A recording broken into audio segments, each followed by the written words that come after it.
Assalamualaikum warahmatullahi wabarakatuh. Nama saya Batan Harahap. Di sini saya akan membacakan tentang miologi. Miologi adalah ilmu yang mempelajari tentang otot. Otot merupakan alat gerak aktif yang dibagi menjadi otot serat lintang, otot lurik, otot skelet, dan otot volunteer.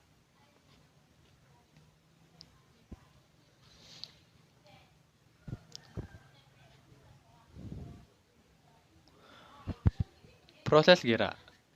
Peletakan dapat pada tulang dan kulit. Origo tempat perlekatan otot yang diam. Insertio adalah tempat perlekatan otot yang bergerak. Monoartikuler lebih tahan lama daripada poliartikuler. Sel panjang dan polinukleated. Dipelihara saraf motorik. Gerak sadar bisa dikontrol dan dilatih. Kontraksi perlu energi yang banyak. Otot membentuk 43% berat badan. Sepertiganya merupakan protein tubuh dan setengahnya tempat terjadinya aktivitas metabolik saat tubuh istirahat. Kemudian proses vital di dalam tubuh seperti kontraksi jantung, kontraksi pembuluh darah, bernafas, peristaltik usus terjadi karena adanya aktivitas otot. Otot memiliki 3 tipe jaringan, yaitu otot polos, otot rangka, dan otot jantung. Otot polos bisa kita saksikan pada gambar berikut ini. Kemudian otot rangka dan otot jantung. Yang pertama itu otot polos, memiliki satu inti yang berada di tengah, dipersarafi oleh saraf otonom atau involunter. Kemudian otot rangka memiliki banyak inti, dipersarafi oleh saraf motorik, somatik, volunter, melekat pada tulang sumber CA2 dari retikum sarkoplasma, RS sumber energi dari metabolisme aerobik dan anaerobik. Al kontraksi cepat mengalami tetani cepat dan lelah. Kemudian otot jantung memiliki satu inti yang berada di tengah, dipersarafi oleh saraf otonom atau involunter. Serat otot berserat hanya ada di jantung. Sumber CA2 dari CS dan RS. Sumber energi dari metabolisme aerobik. Awal kontraksi lambat tidak mengalami tetani dan tahan terhadap kelelahan. Yang ketiga, tipe jaringan otot. Tipe jaringan otot bisa kita lihat pada gambar di samping ini. Ada skeletal muscle, cardiac muscle, smooth muscle. Kemudian bentuk otot serat lintang, yaitu belah ketupat atau M. fusiformis, segi 4, M. quadratus, seperti bulu ayam, M. uniformis. Kemudian lingkaran M. spectrum, segitiga M. triangularis. Gambarnya seperti ini.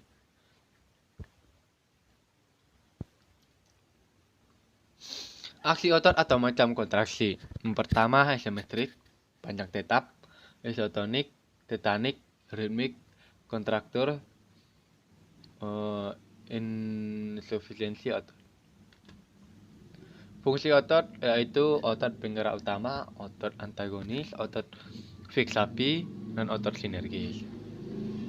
Kemudian otot polos, kontraksi non-volunter tak disadari tak dapat diperintah. Tersebar pada alat-alat dalam bentuk sel seperti kumparan pusat pemotret. Dipelihara saraf otonom atau hormon tertentu. Kontraksi perlahan-lahan dan terus-menerus perlu sedikit energi, tidak timbul kelelahan. Kemudian otot jantung. Hanya terdapat pada jantung. Secara morfologis seperti otot saraf lintang, namun bercabang-cabang. Serta fungsional seperti otot polos, dipelihara saraf otonom.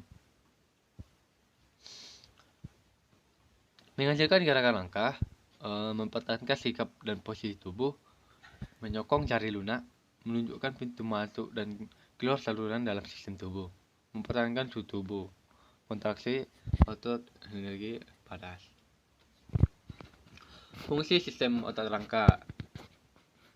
Struktur otot rangka yaitu tendon. Pertama, tendon. Hampir semua otot rangka menempel pada tulang. Tendon ini jaringan ikatan fibrosa tidak elastis yang tebal dan berwarna putih yang menghubungkan otot rangka dengan tulang. Gambarnya seperti ini.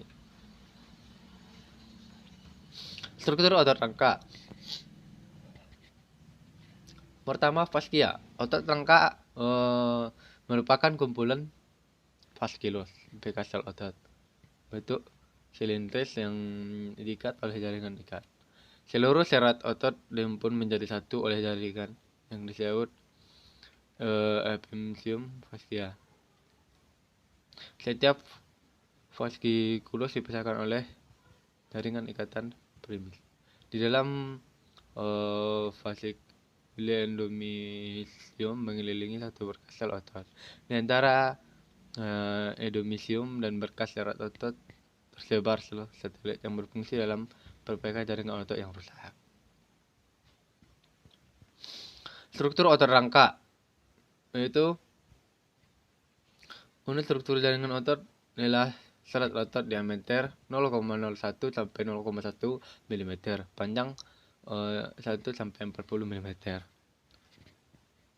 Besar dan jumlah jaringan, terutama jaringan elastik, akan meningkat sejalan dengan penambahan usia. Setiap satu serat otot dilapisi oleh jaringan elastik tipis yang disebut sarkolemma. Protoplasma serat otot yang berisi materi semi-cair disebut sarkoplasma.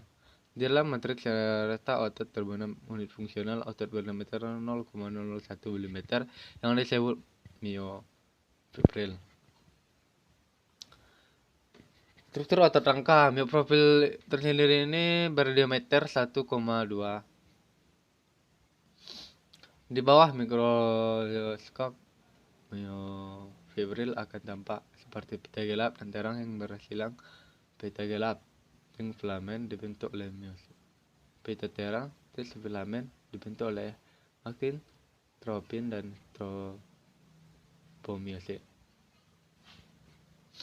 Struktur otot rangka.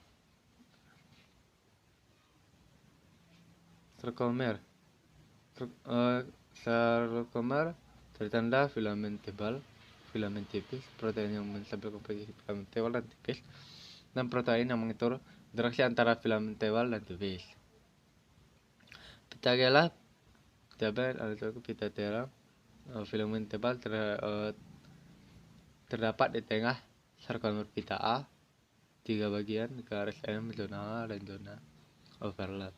Filamen tebal terdapat pada pita 1. Garis Z merupakan batas antara dua sarkomer yang berdekatan dan mengandung protein konektis yang berhubungan filamen tipis pada sarkomer yang berdekatan.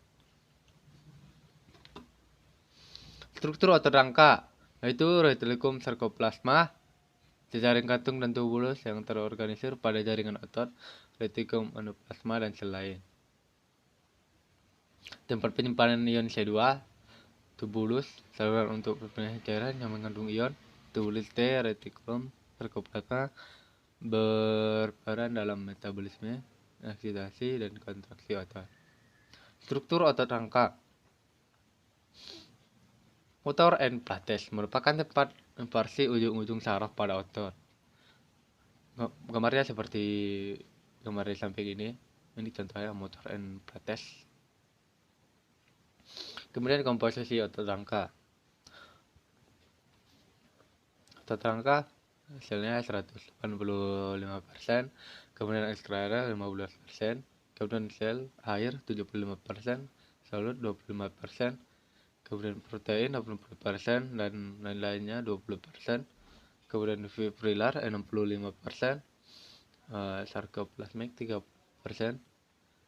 kemudian miosin 50%, aktin 20%, tropomiosis 7%, troponin 3%, kemudian lain-lain 15%.